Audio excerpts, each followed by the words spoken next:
Hermanos míos, necesitamos conocer a Jesús, tal como Mateo dice en su capítulo 1, llamado el Cristo, al que se referían como el Cristo. Nosotros necesitamos conocerle, y la palabra de Dios sin duda es el mejor lugar para que nosotros podamos conocer a Cristo, conocer al Cristo, el Cristo de gloria. Y dentro de la palabra de Dios no hay mejor lugar que los evangelios, porque los evangelios nos dan a nosotros un panorama de la vida de Cristo, nos muestran a Cristo, están enfocados completamente en Cristo, en su gloria, en su majestad, en su divinidad, en su humanidad, en su gracia, en su verdad. Nos muestran a Cristo en todo su esplendor. Cada uno de los autores, ellos se vieron movidos a mostrarnos. Así que nosotros tenemos que leer los evangelios, tenemos que leer en este caso a Mateo y observar bien qué es lo que Mateo quiere decirnos de Cristo, porque de Cristo escribió él, con una disculpa. ¿Por qué? Porque he intentado cambiarlos, he intentado que ustedes cambien, y ninguno de nosotros puede cambiar en nuestras propias fuerzas, ninguno de nosotros. Yo mismo lo intenté por años, al menos por 3 años, intenté ser distinto. Y lo intenté orando, y lo intenté en la iglesia, y lo intenté escuchando sermones domingo tras domingo, y arrepintiéndome todos los domingos en las noches. ¿Y sabes qué pude cambiar? Absolutamente nada. Y lo intenté con lágrimas, lo intenté llorando. ¿Y sabes qué pude cambiar? Absolutamente nada. Y según yo lo intentaba en Dios, lo intentaba pidiéndole a Dios, pero parece que no. Yo estaba intentándolo en mis fuerzas. Hermanos míos, ninguno de nosotros puede cambiar ni una milésima la intención del corazón nuestro, que dice la Biblia que es de continuo solamente el mal. Jesucristo dijo: apartados de mí, nada pueden hacer. Sin mí ustedes nada pueden hacer. Su capacidad para el cambio es completamente nula. Así que necesitamos a Cristo. Necesitamos a Cristo sin medida. Necesitamos a Cristo más y más. Tal vez tú te preguntas: ¿por qué no cambio? ¿Por qué siempre vuelvo al mismo barro? ¿Sabes por qué es? Porque apartados de Cristo nada podemos hacer. ¿Sabes por qué te sientes débil? ¿Sabes por qué te sientes pecador? Porque nos falta Cristo. Necesitamos Cristo, más y más de Cristo. Así que la intención pastoral al ir al evangelio de Mateo y empezar a predicar en los evangelios es porque es imposible pasar por los evangelios. Habría que estar completamente ciego para pasar por los evangelios y no ver a Cristo. Habría que estar completamente ciego. Desde otras partes de la Biblia usted podría tal vez desviarse. Desde otras partes de la Biblia usted podría perderse y no lograr ver a Cristo. Pero desde los evangelios es imposible.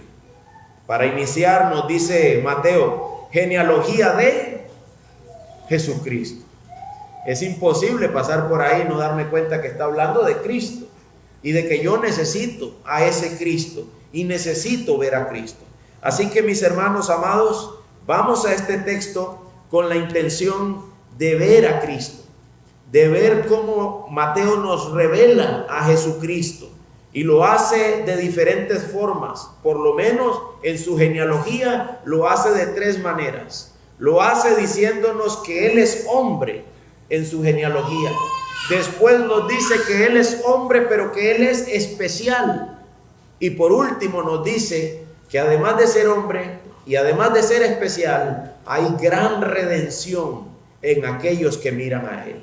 ¿Dónde está eso, pastor? Primeramente, Jesucristo, el hijo de David, hijo de Abraham. Versículo 1, ¿lo tienen? Ahí en Mateo 1:1.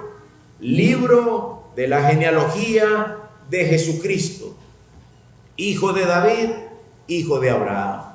Es lo primero que Mateo nos dice. De una manera general, como su encabezado, dice: miren, les estoy dando el libro de la genealogía de Jesucristo. Y para empezar, dice en términos generales, Él es hijo de David, Él es hijo de Abraham. Mateo cita a un rey, el rey David, y cita a un patriarca, el padre de la fe, según es considerado a través del testimonio de las Escrituras, Abraham. Aquellos que creen, dice la Biblia, son hijos de Abraham. Y Él es hijo de David e hijo de Abraham. Al decirnos que Él tiene una genealogía, lo primero que hace Mateo es conectar a Cristo con el hombre. Si hay algo que a nosotros nos es común, si estamos aquí sobre la tierra, es que tenemos papá y mamá. Si hay algo que a todos nosotros nos es común estando sobre esta tierra, es que a nosotros no venimos de la nada, venimos de alguien, pertenecemos a un linaje, estamos relacionados con alguna persona. Eso nos hace a nosotros partícipes de esta condición como humanidad. Pues Jesús no se queda fuera de eso, dice Mateo. Jesucristo es hijo de David e hijo de Abraham. Lo que Mateo hace pareciera ser una copia al carbón de Génesis 5:1. Lo cito para ustedes. Este es el libro de las generaciones de Adán. Génesis 5:1. Este es el libro de las generaciones de Adán. Y Mateo dice en Mateo 1:1, este es el libro de la genealogía de Jesucristo. Moisés dijo, este es el libro de la genealogía de Adán. Y Mateo nos dice, este es el libro de la genealogía de Cristo. ¿Quién es Adán, hermanos? Adán es hombre, hombre como nosotros. ¿Quién es Cristo?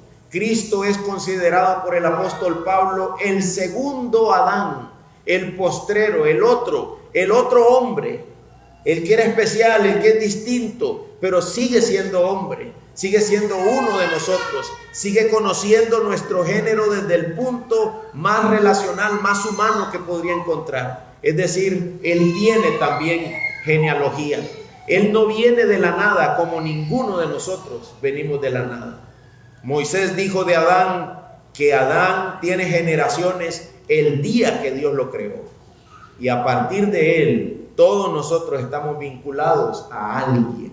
Todos nosotros tenemos, como dije anteriormente, papá y mamá. El hombre no viene de la nada, mi hermano.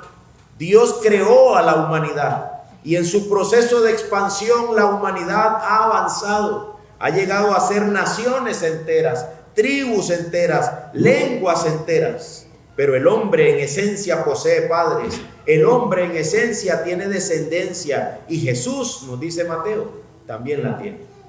Jesús también está vinculado a un padre. Este aspecto de Jesucristo, su genealogía, tiene un supremo valor cuando nosotros meditamos en a quienes vino Él a salvar.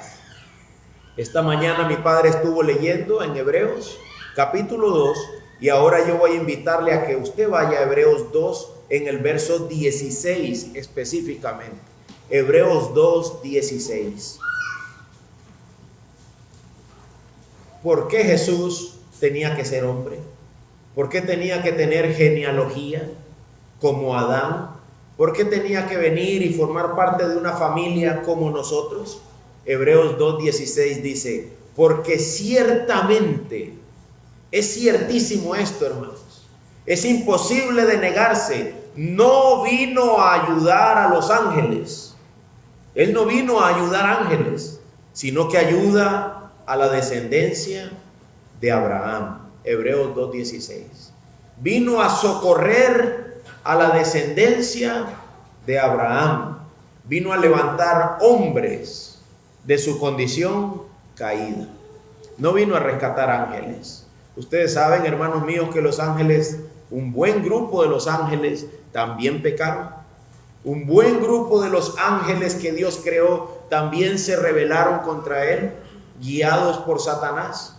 Pero Jesús no vino a salvar ángeles. Vino a auxiliar a la descendencia de Abraham.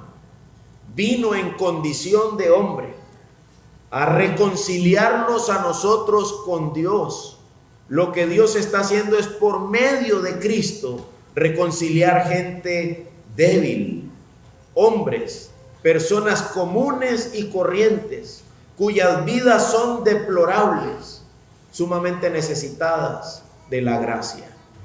Y Él, igual que nosotros, está vinculado a esta condición humana. Él, igual que nosotros, tiene genealogía. Ese es el fin de Cristo.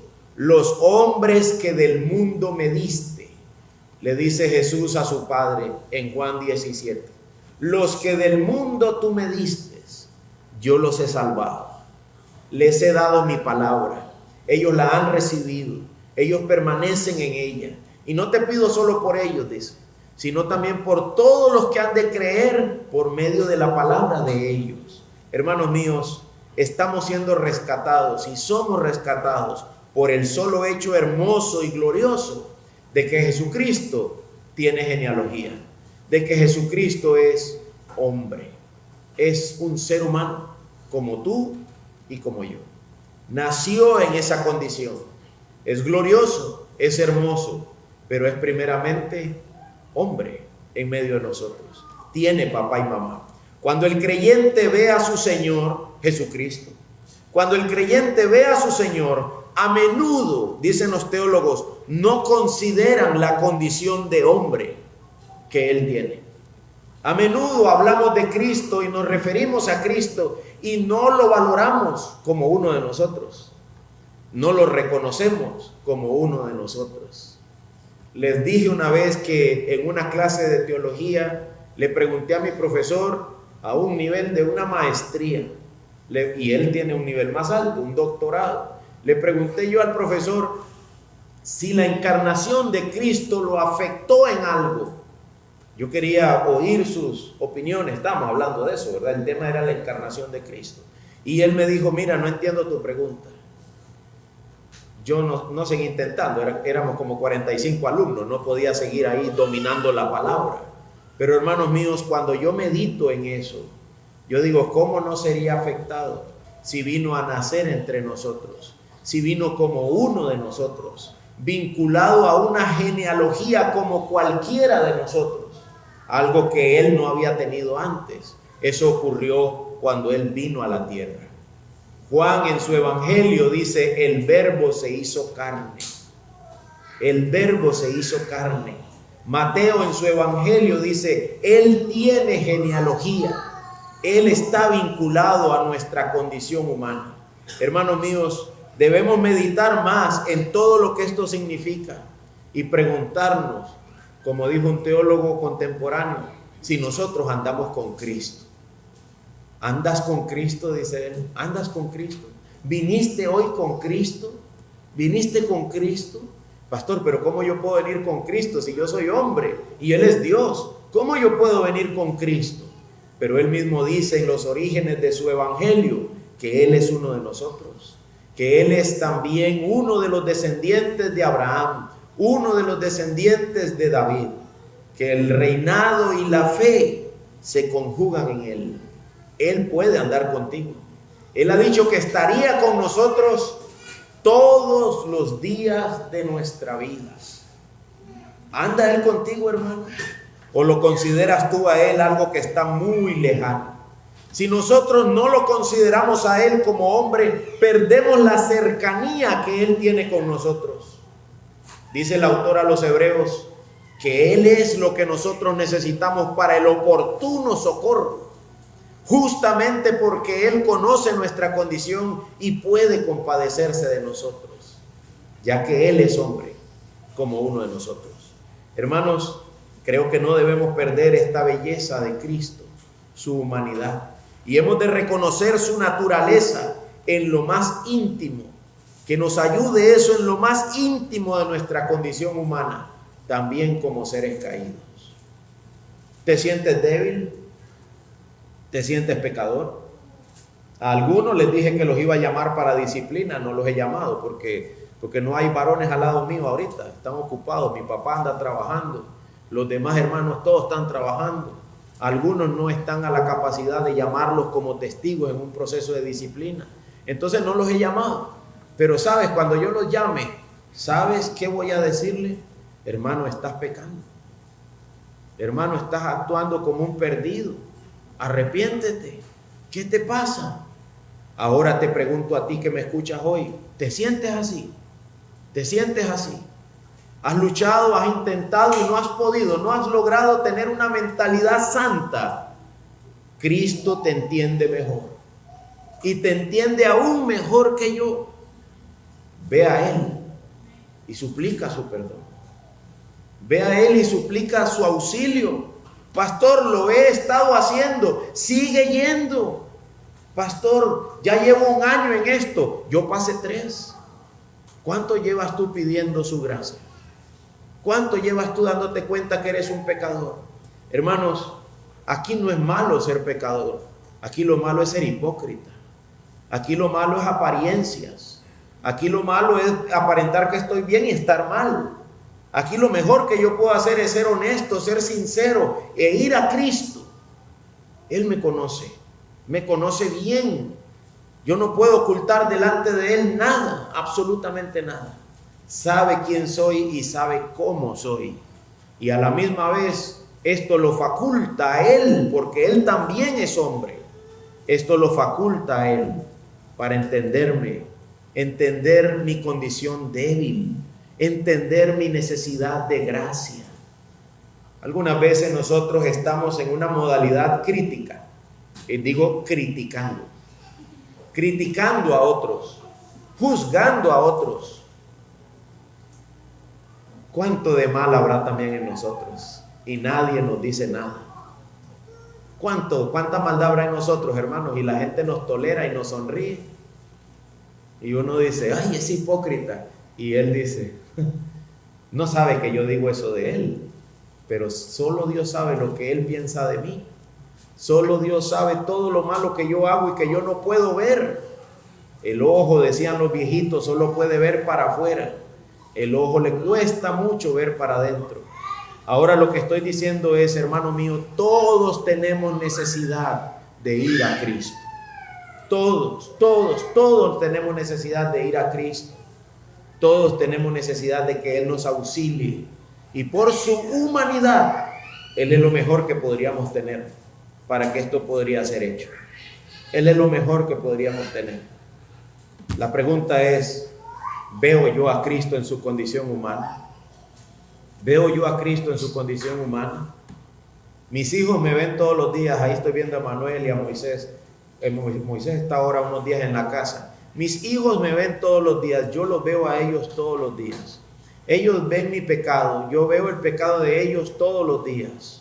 Solo me pregunto una cosa. Ellos estarán viendo a Cristo como yo no puedo dejar de verlo, como yo me doy cuenta que lo necesito todos los días. Hermano mío, mira a Cristo, mira su condición, míralo como hombre, míralo como aquel que vino para ayudarnos, míralo como aquel que te entiende plenamente y perfectamente. Míralo así, en primer lugar. Pero no lo mires solamente así. Dice Mateo que no solo es hombre, también es especial. Es hombre y es escogido. ¿De dónde sale eso? De lo escogido. Si leemos de nuevo, vamos de nuevo a Mateo, por favor, Mateo 1. Vamos a devolvernos a Mateo 1, versículo 2. Mira lo que cita. Bueno, desde el inicio dice, hijo de David, hijo de Abraham. Y luego, Abraham fue padre de Isaac, Isaac de Jacob, Jacob de Judá. Hermano, ¿reconoces esos nombres? ¿Reconoces los nombres de esos hombres? Si has leído un poco la Biblia, si la conoces un poquito, tú te das cuenta que esos son hombres especiales. Abraham, Isaac, Jacob. Y si sigues leyendo, verás nombres de reyes ahí. Entre ellos yo puedo reconocer de manera fácil a David, a Salomón, a Josías. Veremos nombres de reyes, nombres de hombres especiales, nombres de hombres que fueron llamados por la gracia de Dios. Escucha lo que dice Josué 24:3 sobre Abraham. Dios dice sobre Abraham lo siguiente: entonces tomé a Abraham, padre de ustedes. En Josué 24:3, Dios dice: yo tomé a Abraham. Escucha un poco más lo que se dice sobre Abraham en Génesis 18:17. El Señor dijo: ocultaré a Abraham lo que voy a hacer. Imagínate Dios diciendo: yo a Abraham no le voy a ocultar lo que yo voy a hacer. ¿Y quién era Abraham? Era un hombre. Dice el autor a los Hebreos: ¿quién es el hombre? ¿Por qué Dios hasta piensa: voy a hablar con Abraham y no le voy a ocultar nada a Abraham, como si Abraham fuera un grande? Pero si es un hombre. Sí, pero es un hombre especial. Es un hombre escogido por Dios. Es un hombre a quien a Dios le plació tomarlo de la idolatría que tenían allá en Mesopotamia, en el lugar de donde él vivía, en Ur de los Caldeos. A Dios le plació tomarlo de ahí y transformarlo, guiarlo. Hermanos, ¿quién era Abraham? También mintió con respecto a su esposa, igual que su hijo Isaac. ¿Quién era Jacob? El peor de los engañadores. Y sin embargo, Dios le plació revelarse a Jacob. Escucha lo que dice la Biblia de Jacob: a Jacob lo amé, a Esaú lo aborrecí. Lee la historia de Jacob y verás que no merecía ese amor, pero fue especial a los ojos de Dios. No había hecho ni bien ni mal y ya Dios lo había amado. Y cuando Jacob se puso una piedra para descansar su cabeza, después de haber engañado a su papá y robarle la primogenitura a su hermano, Jacob estaba huyendo para preservar su vida, se puso una piedra para descansar y Dios ahí se le reveló. Dime si eso no es amor. ¿A quién te le estás revelando, Dios? A un perdido, a un mentiroso, un engañador, un estafador, un suplantador, como su nombre lo dice. Dice Saúl: bien que le pusieron por nombre Jacob, porque ese hombre es una víbora, me ha suplantado, lo quería matar. Y aún cuando venía de vuelta, Dios hizo que su hermano lo amara. Es increíble. Dime si eso no es ser especial. ¿Qué dice la Biblia sobre David? He hallado que tiene un corazón como el mío, dice Dios. David, que mandó a matar a Urías, que le quitó su mujer, que quiso engañarlo metiéndole el embarazo, pero Urías nunca se fue a la casa de él, aún borracho no fue a la casa de él, y entonces lo mandó a matar. Imagínate. Y dice Dios: he encontrado que tiene un corazón como el mío.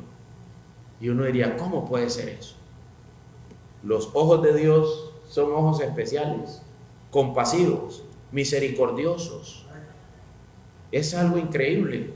Juan y su hermano, siendo discípulos, le decían a Jesús: haz que caiga fuego sobre esa gente. Y Jesús les dijo: ustedes no saben de qué espíritu son, ustedes no saben a quién pertenecen. Hermanos míos, Dios nos ayude a ver que Dios tiene sus hombres especiales por pura gracia.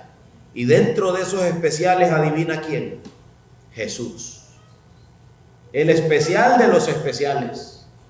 Este es mi Hijo amado. Una voz desde el cielo. Nunca se ha escuchado eso. Fue la primera vez. Este es mi Hijo amado. En Él y no en otro yo tengo complacencia. Me complace verlo. Lo que Él hace me glorifica, y lo que hará me glorificará otra vez. En Él tengo complacencia. Jesús es sin duda la cereza sobre el pastel. Jesús es la joya sobre el anillo. Jesús es el todo de todo, lo más grande, de un linaje de hombres especiales, de los cuales Dios ha tenido misericordia, a los cuales Dios le ha extendido su gracia. Dice Mateo: hijo de, hijo de, hijo de ese linaje aparece Jesús, llamado el Cristo. Especial de entre los especiales. Tan especial que era a través de Cristo que Dios estaba viendo a Abraham, a Isaac, a Jacob, a David, a cada uno de estos engañadores, mentirosos, burladores, problemáticos. Moisés mató a un hombre. Moisés mató a un hombre de un puño. Le pesaba la mano a Moisés cuando era joven, ¿verdad? Moisés, el escritor del libro, no mi hijo, mató a un hombre de un puño cuando fue joven. Y ese otro israelita le dijo, ¿qué? ¿Me vas a matar a mí como lo hiciste con el otro? ¿Y me vas a enterrar a mí como lo enterraste al otro? Hermanos míos, los hombres especiales de Dios fueron especiales porque los estaba viendo a través del súper especial, el Cristo, el Hijo del Dios viviente, la imagen misma de su sustancia, el que lo representa, el único Dios a quien veremos, decía el hermano Tony en una de sus conferencias. El Dios a quien veremos es Cristo. Es el Dios a quien nosotros veremos. Él es la imagen del Dios invisible, porque del hombre iba a venir su Hijo. ¿Por qué Dios puso al hombre sobre la tierra? Porque de él iba a encarnar a su propio Hijo. En el libro de los Hebreos dice, hombre, y Cristo es también especial. Eso, Cristo también es redentor. Le acompaña a él una gracia increíble, una gracia mística, hermosa, perfecta. ¿Por qué mística? Porque es incomprensible. Ya hablé de ella un poquito al citar cómo estos hombres pecaron y aún así fueron considerados especiales. Y podemos hablar más, dice Mateo, podemos hablar más, porque Mateo viene y dice, mira, te voy a presentar dentro de la genealogía de Cristo, te voy a presentar algo que nunca nadie, ningún historiador presenta. Y le preguntas qué, y él dice, mujeres. Voy a citarte mujeres. Los historiadores de la época de Mateo no citaban mujeres dentro de las genealogías, solo eran hombres. Y Mateo escoge mujeres. ¿Pero qué mujeres escogió Mateo para citar? Mira conmigo el versículo 3 de Mateo 1.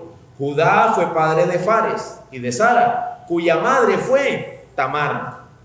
¿Y quién era Tamar? Si tú lees la Biblia en Génesis 38, te vas a dar cuenta que Tamar fue una mujer que se vistió de ramera para engañar a Judá y tener de él un hijo, porque Judá no le quería dar su tercer hijo a ella para que le levantara descendencia. ¿Qué te parece eso? Una mujer que se vistió de ramera para engañar a su suegro y quedar embarazada de su suegro. Y sin embargo su suegro dijo, ella es más justa que yo. Ella es más justa que yo, porque Judá debió darle a su tercer hijo y no se lo quiso dar.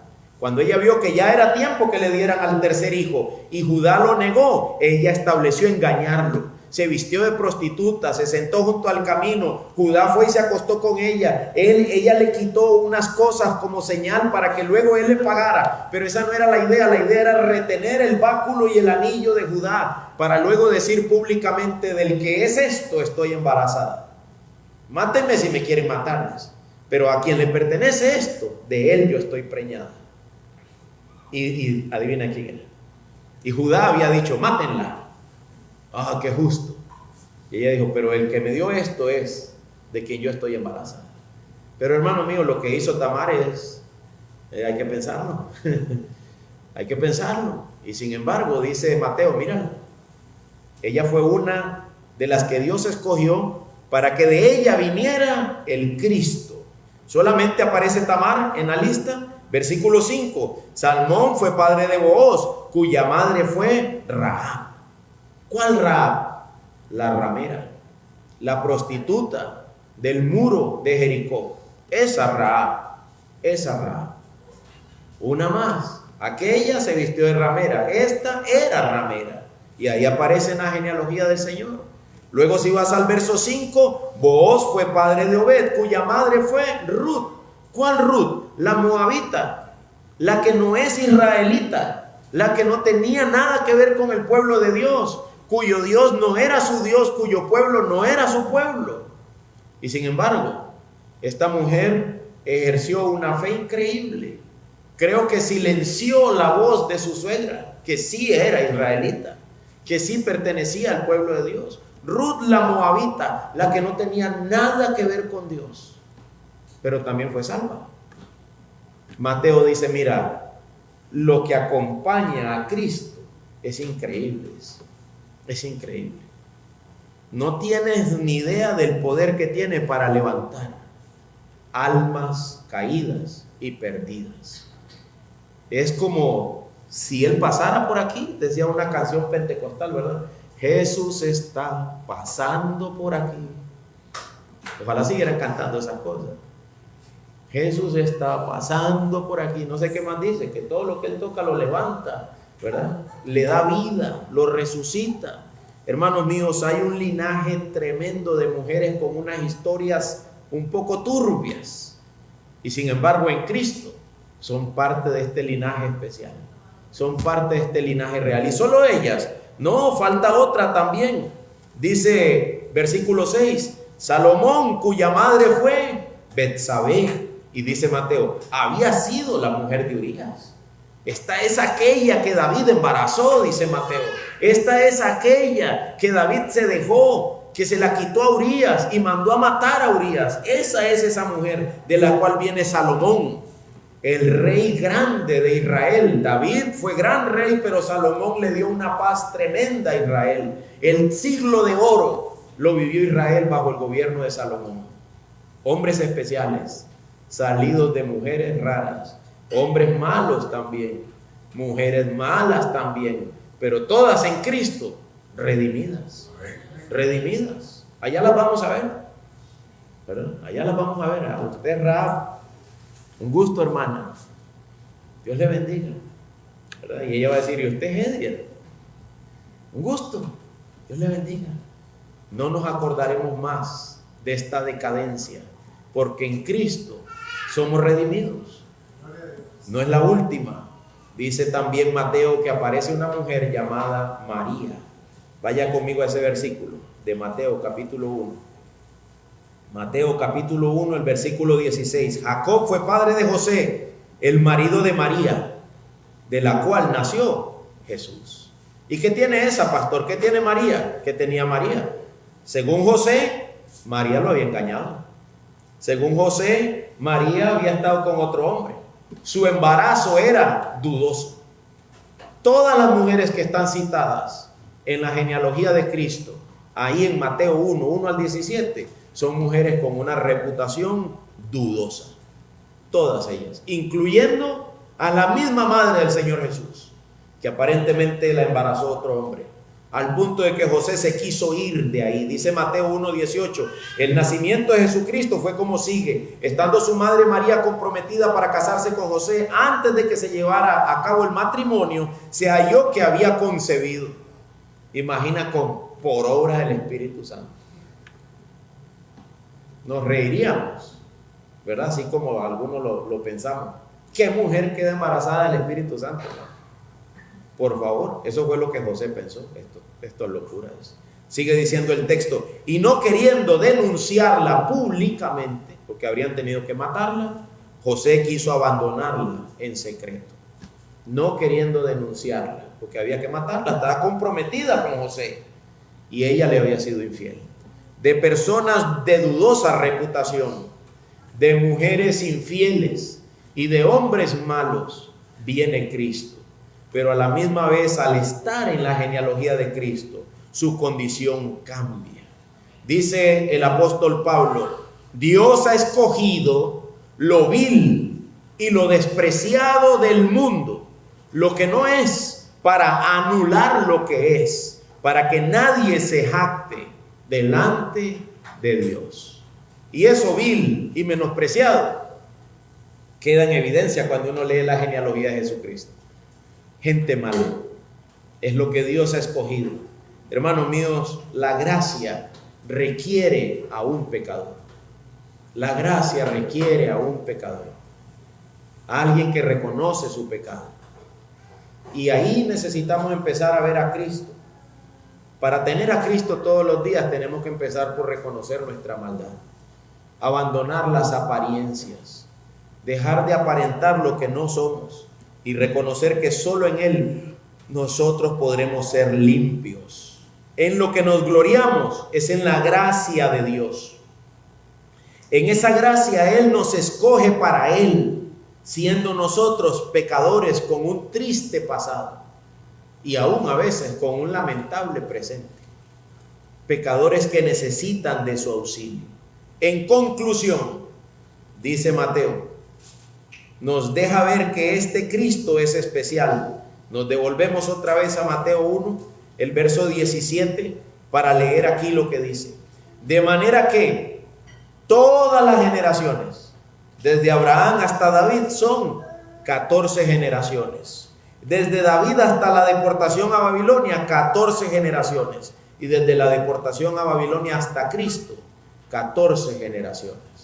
Dice Mateo, este Cristo, este Jesús es especial. Primero nos lo hace diciendo, Él es el ungido, Él es el prometido, Él es el Mesías, el Cristo, el que había de levantarnos, el que fue prometido por el Padre Dios, el Hijo de Hombre, que fue prometido para reconciliar consigo a la humanidad que ha de ser salva. Nos dice eso de dos formas. Primero dice Mateo, Él es hijo de María, pero Él no es hijo de José. Esa es la primera forma en que Mateo lo hace. Mateo tiene mucho cuidado cuando viene diciendo que este es hijo de este es hijo de este es hijo de este, y llega a María. Él lo hace de una manera especial. Dice, Jacob fue padre de José. Escucha, Jacob fue padre de José, el marido de María, de la cual nació Jesús, llamado el Cristo.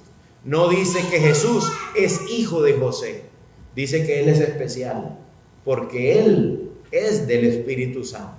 De eso hablaremos en la próxima lección. Pero por ahora estamos viendo que Mateo tuvo mucho cuidado al decirnos que Jesús era diferente, que Jesús era especial, porque es hijo de mujer, pero no es hijo de hombre. Y la segunda forma que tiene Mateo de decirnos que Jesús es especial, el ungido, el Mesías, son sus generaciones. ¿Cuántas generaciones citó Mateo? 14, 14, 14, dice él. De manera que concluyó que en 3 generaciones de 14, de 400 años, casi 500 años de historia se lo brincó. Qué interesante forma de hacerlo, ¿no? Hermanos míos, Mateo era judío y como judío estaba interesado en algo que se llama simétrica división, división simétrica de la historia de Jesucristo, especialmente queriendo llegar al número 3. Los evangelistas pertenecieron a una época que no era la nuestra. Y en ese tiempo lo importante no era cómo organizabas la historia, lo importante era que la organizabas con un fin. El fin que Mateo tiene es mostrarnos la gloria de Cristo. Escucha lo que el número 3 significa dentro de la cultura judía. Está asociado ese número con unidad, conexión y con plenitud. El número 3 en la cultura judía representa unidad, conexión y completud o plenitud. La unidad de las naturalezas, Dios y hombre, hombre y Dios en Cristo. Dice, además de la unidad, la conexión entre el hombre y Dios y la completud del plan de Dios para revelarse al hombre. Algunos, mis hermanos, vivimos como si no estuviese dicho todo ya. Es hermoso pensar en esto. Todo ya está escrito sobre nosotros y todo ya está consumado. ¿Sabes en quién? En Cristo. Dice Mateo, antes de Cristo podías contar generaciones, pero llegando a Cristo, justo en la 3ª generación, se completa todo, dice.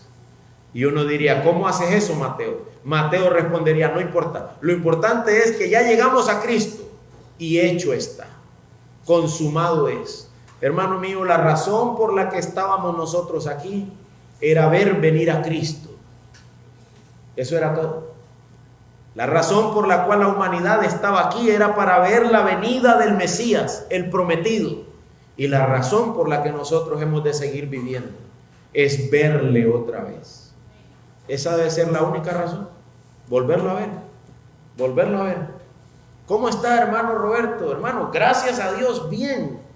Aquí, solo esperando volver a ver a Cristo. ¿Pero qué andas haciendo allá en San José? ¿En dónde estamos hablando hoy? En Muelle, en Pital de San Carlos. Ah, hermano, trabajando, pero eso nada más es para mientras. Yo solo tengo un gran objetivo: ver a Cristo. Otra vez, verlo tal y como Él es. Y esta vez, para no separarnos ya nunca más. Hermano mío, la razón de tu existencia, de la mía, la esencia de por qué somos lo que somos, es Cristo. Ver a Cristo, volver a tener a Cristo. En el momento en que te desvías de eso, te pierdes. En el momento en que dejas de ver la grandeza de Cristo, de amarlo, de desearlo, te hundes de inmediato. Da lástima ver almas hundidas, da lástima. A mí lo que me da es lástima, me da pesar. He estado hablando de la disciplina porque vamos a tener que ejercerla. Hay algunos que se están hundiendo y la disciplina es el último intento de la iglesia para que la persona vea a Cristo. Vea a Cristo y deje de hundirse y vea a Cristo, la necesidad que tiene de Cristo. Hermano, hoy te digo de manera preventiva: mira a Cristo, mira a Cristo. Él es la razón por la cual estamos aquí. Estoy diciendo algo teológicamente profundo. Estoy hablando de la existencia misma del ser humano, del propósito. Eso que a veces sientes tú que está perdido. Ay, qué pereza, ¿para qué hago esto? Estás desanimado, estás triste, o estás enojado, estás frustrado, o estás buscando propósito. Piensas que aquello que tienes en mente es lo que deberías buscar. Si eso no se llama Cristo, no tiene razón de ser.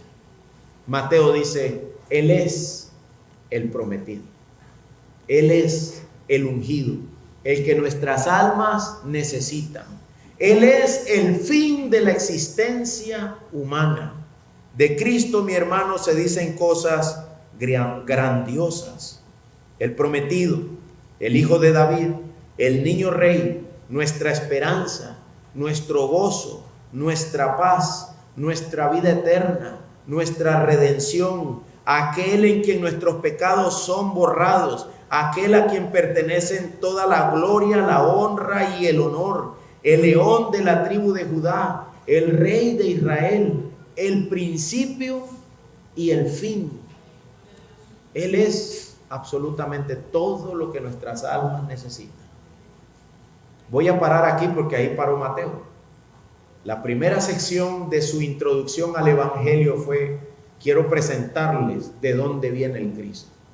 Quiero mostrarles de dónde viene.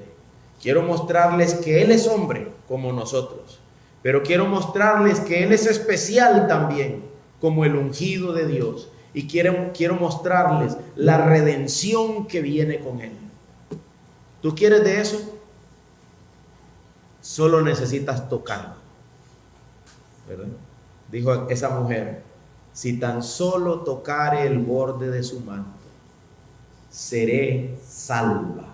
La palabra sana en el original incluye salva, y la palabra salva en el original incluye sana. Es decir, no importa que muera, vivirá para siempre. Si tan solo tocare yo el borde de su manto. Yo me imagino a alguien que está pasando, un gran rey con un gran vestido, una gran cola, y yo tirándome ahí en medio de la multitud para agarrarme de esa cola y que me lleve con Él. Y lo hermoso es que dice que uno se agarra de Él y Él nos agarra a nosotros. Mi agarre es débil, pero el de Él es para siempre. No dice que no, da la vuelta y extiende la mano y te sujeta. Y ese agarronazo jamás será suelto, nunca será disipado, permanecerá para siempre, vivirá eternamente. Ha encontrado la esencia y la razón por la cual Él existe y para la que debe existir, para Cristo, para conocerlo, disfrutar de Él por la eternidad y darle gloria. Que Dios nos ayude. De nuevo, como diría un teólogo, yo puedo convencerte de la teología, de la hermosura, de que la teología nos dice que Cristo es hermoso, pero solo Dios puede ayudarnos para que lo veamos. hermoso. Y lo deseemos así como Él es. Y meditemos en si Él anda conmigo y si yo estoy con Él. Porque apartado de Él, yo nada puedo hacer. Vamos a orar.